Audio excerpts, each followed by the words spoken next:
안녕하세요. 오늘은 창세기 38장에 대해서 나눠보도록 하겠습니다. 창세기 38장은 참고로 왜 이 장이 있는지를 잘 모르겠어요. 그런 장이 되겠습니다. 흐름이 갑자기 팍 끊깁니다. 그래서 38장 앞뒤로 이야기가 전혀 연결이 되지가 않아요. 그러니까 창세기 37장에 요셉 이야기가 나왔잖아요. 그럼 요셉 이야기가 쭉 나와야 될 것 같은데 갑자기 38장에서 툭 하고 유다 이야기가 나온다. 신약의 가론 유다가 아니라 야곱의 12아들 중에 네 번째 아들인 유다 이야기가 나온다. 뭐 이렇게 되겠습니다. 근데 이 장을 설명을 하려면 필연적으로 예수 그리스도를 생각해서 설명을 하려고 하지 않으면 설명이 거의 불가능한 장이 된다. 왜 그러냐면 유다가 예수 그리스도의 육신의 조상이 되기 때문에, 그래서 이 계보의 예수님의 계보 중에 어떠한 사건이 있었는지, 조상들 중에서 어떤 사건이 있었는지가 나오는 장이 38장이 되겠다. 특별히 유다에 대한 설명이 담긴 장이 되겠습니다. 예수님의 어떤 조상, 육신의 조상 중에서. 근데 또 더 충격적인 게, 내용이 좋은 내용이 아닙니다. 그러니까 유다가 범죄하는 내용이 나와요. 그러니까 이게 뭘 얘기해 주는 거겠습니까? 예수님조차도, 하나님의 아들인 예수님조차도 그 생애에서도 고생을 많이 하셨지만 지극히 낮아지셨잖아요. 뭐 가난한 목수의 아들로 태어나서 지극히 낮아지셨는데 하나님의 아들이 그렇게 태어나신 겁니다. 근데 이 생애 기간 동안만 낮아지신 게 아니라 족보에 있어서도 예수님은 특별할 게 하나도 없다. 뭐 뛰어난 어떤 가문의 어떤 출생이나 족보가 하나도 이제 그런 거랑 연관이 되는 그런 집안이 아니었다라는 겁니다. 가끔 우리 뭐 집안이나 이런 데 뭐 자랑하는 인물도 있죠. 하지만 역으로 예수님은 전혀 자랑할 게 없는 집안에서 태어나셨다. 그러니까 유다의 범죄, 어떤 이제 조상적인 이제 흉악한 범죄를 저지른 조상도 있다라는 것이죠.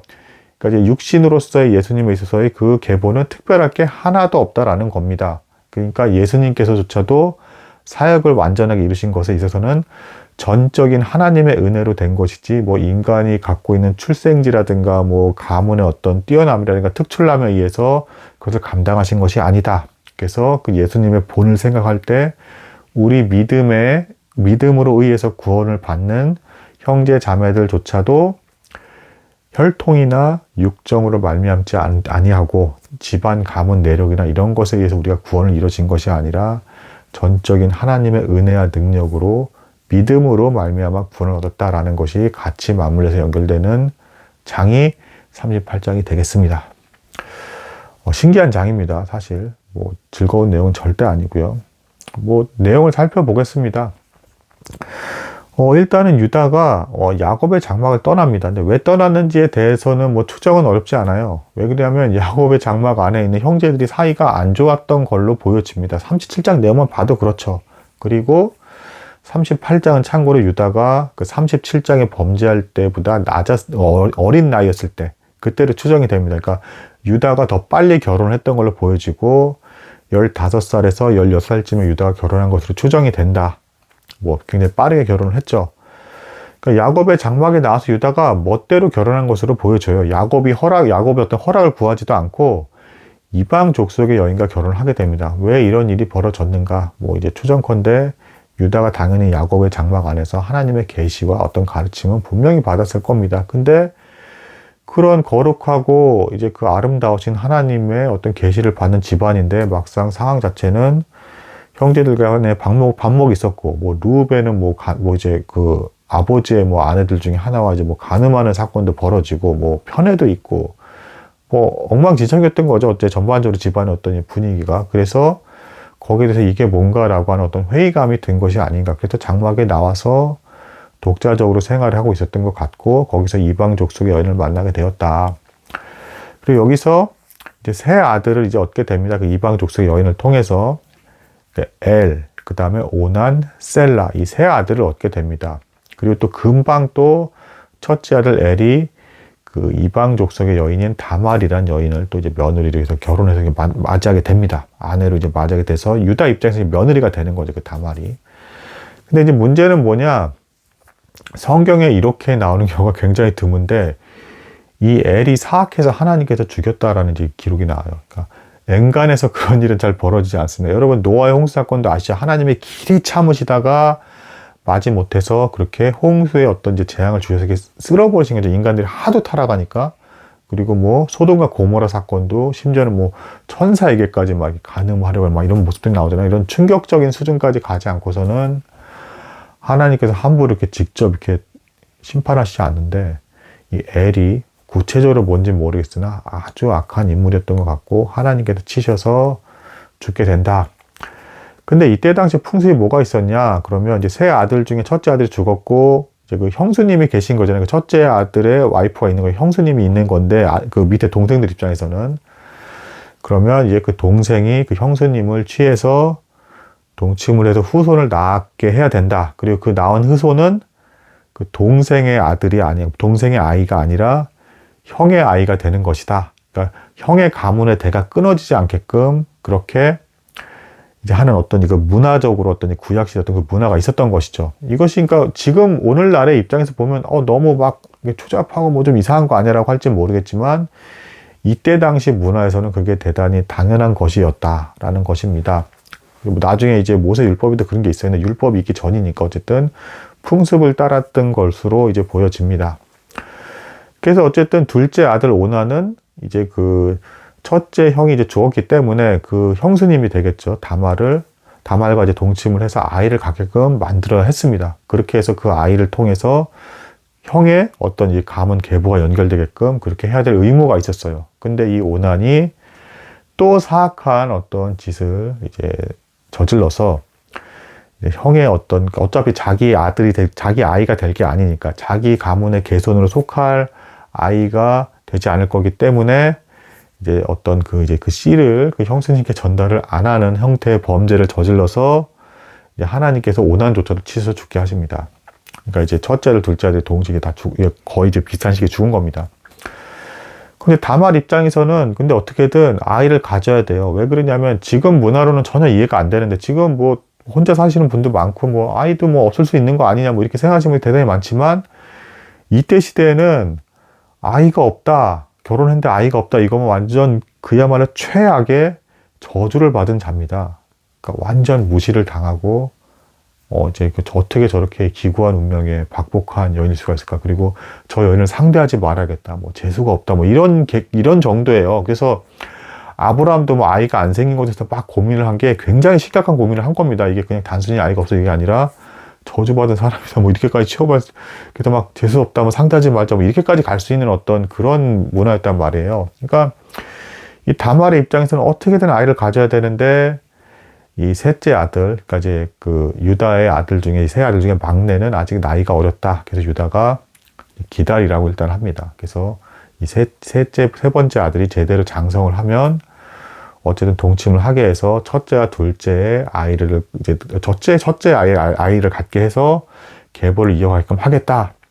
뭐 이렇게 말을 합니다. 근데 유다도 내심 쟤 좀 정말로 좀 하나님의 저주를 받은 애가 아니야라는 생각이 들었는지 이제 이 셋째 아들을 잘 주려고 하지 않습니다. 그래서 이 다말이 꾀를 씁니다. 어떤 꾀를 쓰냐면 유다가 지나가는 길에 이제 그 자신이 그 창녀의 모습으로서 이렇게 해서 유혹을 하는 어떤 행위를 합니다. 얼굴을 가리고. 그래서 유다와 동침을 하게 되는. 그리고 유다가 이것도 그러니까 어쨌든 뭐 이렇게 긍정적으로도 보시는 분도 있어요. 다말이 단순히 그냥 후손에 대한 욕심이 있었던 게 아니라 분명히 유다와 그 남편을 통해서 그 집안의 어떤 하나님의 계시, 곧 내 씨로 말미암아 천하 만민의 복을 얻을 거라는 그 창세기 3장에 나왔던 그 얘기를 들었을 것이고, 자기가 어떻게든 그 계보에 속한 아이를 낳고 싶은 어떤 그런 계획이 있었을 것이다.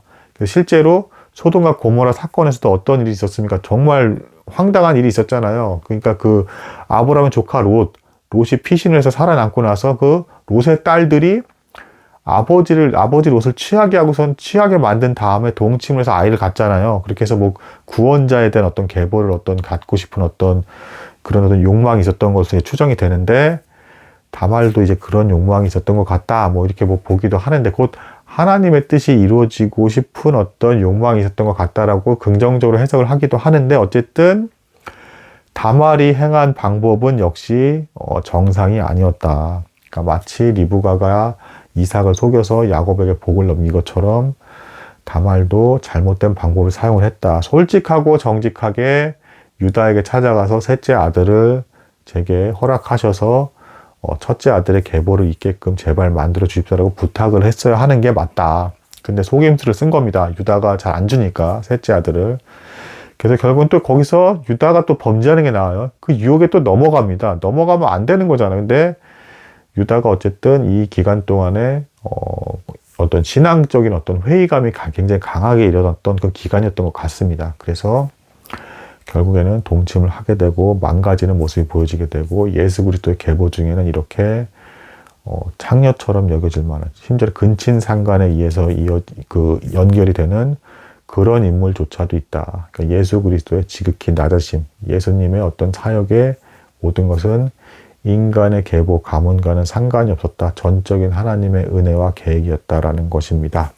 그래서 그렇게 돼서 결국에는 이 다말이 이제 그 보증품으로서 이때 이게 좀 지혜롭게 이건 행동을 한 건데, 그 시아버지 유다와 얼굴을 가린 채로 동침을 한 다음에 이제 허리띠와 이제 그 시아버지 지팡이를 이제 가져갑니다. 이게 보증품으로 이제 그 삭을 내라 했을 때 이 보증품을. 그래서 나중에 임신한 사실이 드러나게 됐을 때 유다 앞에서 이제 같이 함께 동침한 사람이 이 사람이다, 이 물건의 주인이다라고 하니까 자기랑 동침했다라는 걸 유다가 뒤늦게 깨닫고 나는 이제 더 이제 말할 바가 없다라고 하면서 그녀가 나보다 옳다라고 이제 인정을 합니다. 자기가 오히려 더 잘못을 했다라는 것이죠. 왜 셋째 아들 주려고 하지 않아서 이제 범죄의 그 원인을 제공을 했으니까.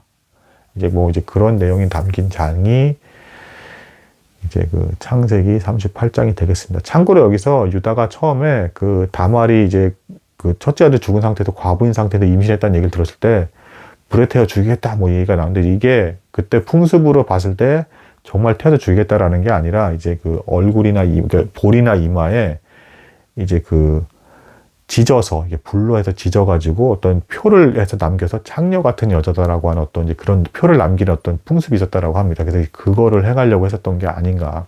근데 그것에 대해서 다말이 이제 그것까지도 이미 다 계획하에서 만약에 이제 그게 걸릴 경우에 이제 당신 시아버지 유다, 당신이 셋째 아들을 안 줬기 때문에 내가 이렇게 할 수밖에 없었다라고 이미 이제 다 준비가 된 상태였다라는 것이죠. 그래서 아무튼 이 일에 대해서 유다는 굉장히 분노를 했었고, 어제 도둑이 제발 저린다고 자기도 가늠한 일이 있었기 때문에 그런 건지 모르지만, 그러니까 이게 되게 묘한 인간의 심리죠. 자기가 잘못했던 범죄에 대해서 상대방이 동일한 잘못을 저지르면 몰래 자기 죄를 숨기면서 더 잔인하고 가혹하게 나올 수가 있다. 유다가 이런 모습을 보였던 적이 있다라는 겁니다. 하지만 나중에는 좀 이제 본이 되는 모습이 보여지는 부분도 있어요, 분명히. 근데 아무튼 이렇게 해서 다말은 두 아이를 낳게 되는데, 이제 베레스와 세라라는 이제 쌍둥이를 살짝 낳게 됩니다. 낳게 되는데, 여기서도 이제 역시 이제 첫째 아이가 이제 사실상 이제 낮은 자가 되는, 창세기에서 계속 반복적으로 나옵니다. 첫째가 장자권을 잃고, 둘째나 그 아래에 있는 형제가 이제 사실상 장자권을 계승하게 되는 이 모습이 자꾸 반복적으로 많이 나오게 되는데, 이것은 뭘 의미하는 것이냐. 장자는 이제 유대인들을 상징을 합니다. 장자 유대인들이 율법에 의지했기 때문에 구원에 이르지 못하고, 이제 이후에 예수 그리스도를 믿음으로 이방인들, 그러니까 이제 둘째를 상징하는 이방인들이 구원을 얻게 될 것이다라는 걸 상징하는 사건이라서 이제 자주 반복적으로 나오게 됩니다. 물론 로마서에 예언이 돼 있지만 첫째 장자를 상징하는 유대인들도 결국에는 예수 그리스도를 마침내 믿게 될 것이다. 그 예언이 이제 성취되는 날이 올 것이다 라는 어떤 그런 가르침까지 포함이 되어 있겠습니다. 그래서 창세기 38장은 내용으로만 놓고 보면, 아니 어떻게 이렇게 흉악한 일이 저질러질 수 있고 왜 이게 갑자기 생뚱맞게 나온 거야 이렇게 보여줄 수 있을지 모르겠으나, 실제로는 더 분명하게 예수 그리스도를 통해서만이 설명이 가능할 수 있는 놀라운 장이 되겠다라고 이제 말할 수 있겠습니다. 인간이 이렇게 타락하고 범죄하지만 하나님의 계획은 반드시 이루어지며 전적인 은혜로 구원에 대한 모든 게 이루어진다라는 깊은 가르침을 담고 있는 것이 창세기 38장이 되겠습니다. 들어주셔서 감사합니다.